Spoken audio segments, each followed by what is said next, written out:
Olá, meus amores do sétimo ano, tudo bem com vocês? Aqui quem vos fala é a professora Elaine Dark e hoje nós vamos dar continuidade e vamos finalizar o nosso PET 4.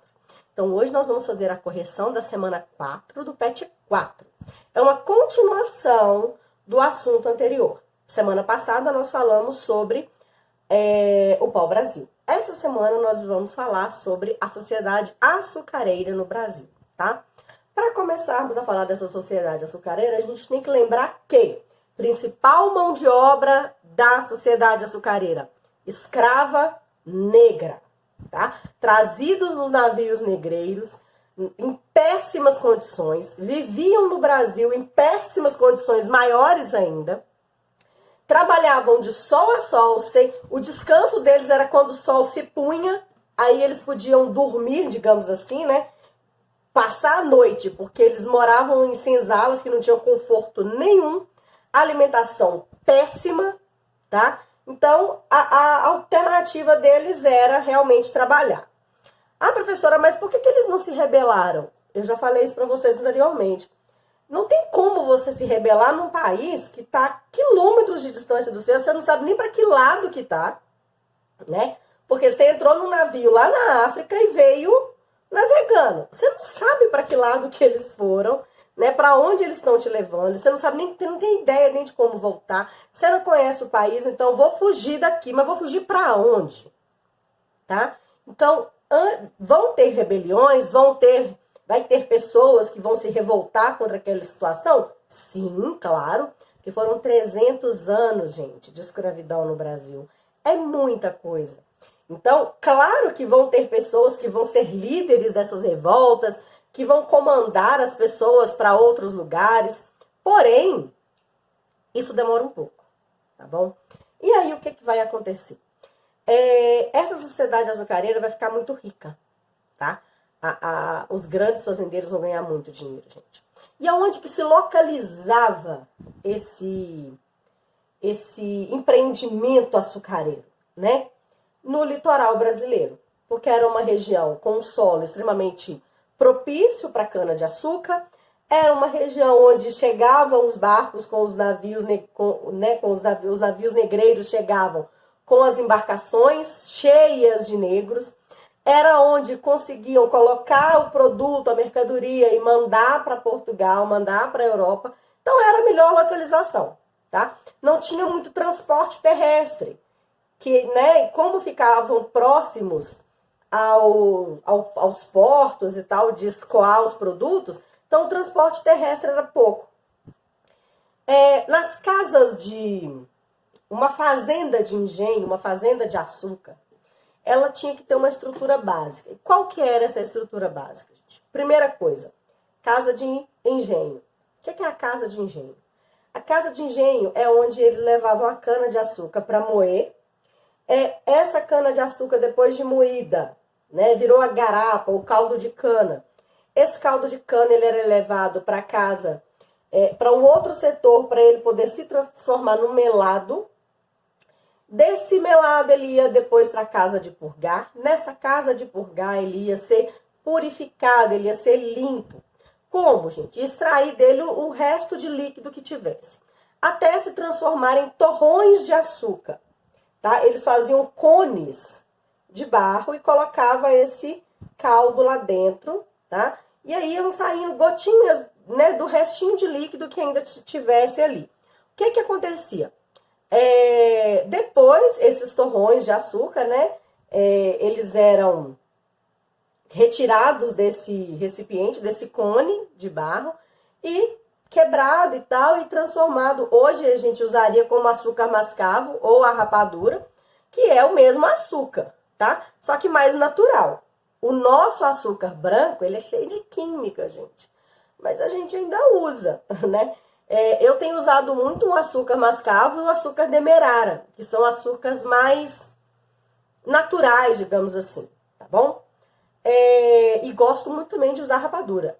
Adoro rapadura. Café de rapadura, então, amo. E aí, até porque o outro açúcar, além de caro, ele não é muito bom para a saúde, tá? Então, é uma opção trocar, tá? Não é questão de, tem que trocar. Não, é uma opção trocar. E a outra coisa, então primeira coisa, casa de engenho, que é onde vai moer, é onde vai transformar a cana de açúcar em açúcar. Segunda coisa que tinha que ter, senzala, que é a moradia dos escravos. Tá?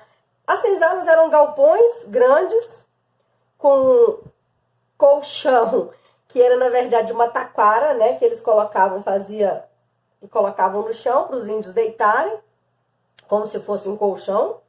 Alguns até tinham colchão de palha de milho, mas era muito raro. Eles pegavam a palha do milho seco, gente, rasgava, ia desfiando ela, rasgando ela, para ela ficar mais fininha e eles poderem preencher os sacos, né, para poder dormir. Mas isso era luxo, quem tinha era luxuoso isso, tá? Então, casa de engenho, senzala. E tinha também a casa do senhor, que é a casa grande. Essa casa grande era onde morava o senhor, a sua esposa e filhos, se ele tivesse. Tinham vários tipos de escravos, gente. Tinha o escravo da casa grande, tá? Que era aquele escravo que ia trabalhar diretamente com o senhor, que eram as cozinheiras ou as amas de leite. Tinha também aqueles que trabalhavam cuidando dos cavalos do senhor, tá? Mas eram poucos, eram escolhidos a dedo, tá bom? E a maioria trabalhava na lavoura, tá joia? Então, dois tipos de escravo que a gente encontra aí, que é o escravo que trabalha dentro da casa do senhor, trabalha cuidando das coisas pessoais do senhor, e os escravos que trabalhavam diretamente na lavoura, tá? Os engenhos, gente, eles vão se destacar durante anos e anos e anos. O açúcar vai ser o produto, o carro-chefe de exportação do Brasil para outros países, né? Principalmente para Portugal, lógico, por causa do Pacto Colonial. Tudo que era extraído ou produzido aqui no Brasil era levado para Portugal e Portugal revendia para os países que queriam comprar, tá bom? Nós vamos agora corrigir as atividades, tá? Do PET 4, todas elas relacionadas a essa matéria, tá bom? Beijo, beijo. Vamos começar? Bom, gente, então vamos lá para nossas atividades. Então, Sociedade Açucareira no Brasil Colônia, tá? É a última atividade da semana 4 do PET 4. Aqui nós temos um texto onde ele vai explicar sobre o engenho, sobre a sociedade, sobre a vida dos escravos. E aqui nós vamos para as atividades. Durante o período do predomínio da população, da produção de açúcar no Brasil Colônia, o Nordeste brasileiro representava o eixo econômico de nossa sociedade. Pautada na desigualdade social, representada na concentração de riquezas nas mãos dos senhores de engenho, enquanto uma massa enorme de trabalhadores, livres ou escravizados, não vivenciavam as riquezas que a produção de açúcar gerava. Ou seja, uma pequena parte da população era muito rica e a grande maioria da população não tinha nada. Em sua opinião, o cenário político e social do Nordeste brasileiro é muito diferente do que ocorria no período colonial, no que abrange a concentração de renda? Na minha opinião, não. O Brasil passou e passa por um cenário de grande desigualdade social. Alguns grupos com grande poder econômico e político, já outros sem poder nenhum. A desigualdade social não é uma característica apenas da região Nordeste, ela é uma característica geral do nosso país. Agora nós vamos corrigir a atividade 2 e 3. Descreva as etapas de produção de açúcar. Essa resposta está no texto, tá, gente? Eu peguei parte do parágrafo, ok? Tá no parágrafo, vou falar para vocês. 1, 2, 3, 4. Parágrafo 4. Descreva as etapas de produção de açúcar. As etapas de transformação da cana-de-açúcar no produto final consistiam na colheita, realizada pelos escravizados e levada às casas de moenda, que era onde eles iam trabalhar, onde, através da tração animal ou rodas d'água, eram moídas para extrair todo o caldo, né, para fazer a garapa ou caldo de cana. Posteriormente, Este caldo era cozido até virar melaço, ou melado, viu, gente? A mesma coisa. E deixado em formas de barro para purgar ou purificar, que é para sair o resto dos líquidos, da sujeira que ficava, tá? E depois de 20 dias era cortado, empacotado e embarcado, ou seja, levado para a Europa. Elabore um pequeno parágrafo narrando como você imaginaria a vida de uma pessoa escravizada no Brasil, desde sua captura até sua vida de trabalho forçado. Busque imaginar todos os âmbitos da vida social de um escravizado, envolvendo sentimentos, saudades da terra, sonhos e sofrimento. É um texto pessoal, tá, gente? Eu que criei. Os seres humanos que eram escravizados pelo mundo, em especial no Brasil, em sua maioria, vinham da África. Eram trazidos em navios negreiros que muitas vezes se tornavam suas tumbas, suas sepulturas. Os navios eram apenas o início de suas dores e sofrimentos. Ao chegar a terras brasileiras, o sofrimento continuava. Agora, eles eram levados às lavouras de cana-de-açúcar. Anos depois, passaram a trabalhar na mineração de ouro e pedras preciosas.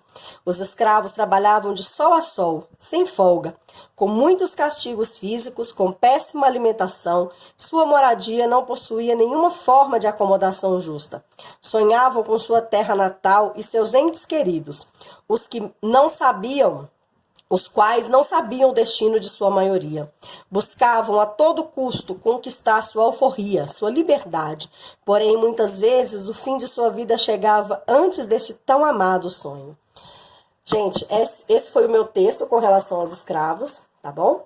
Espero que vocês corrijam as atividades, façam suas atividades. E se precisar de alguma coisa, podem me procurar. Beijos, fiquem com Deus.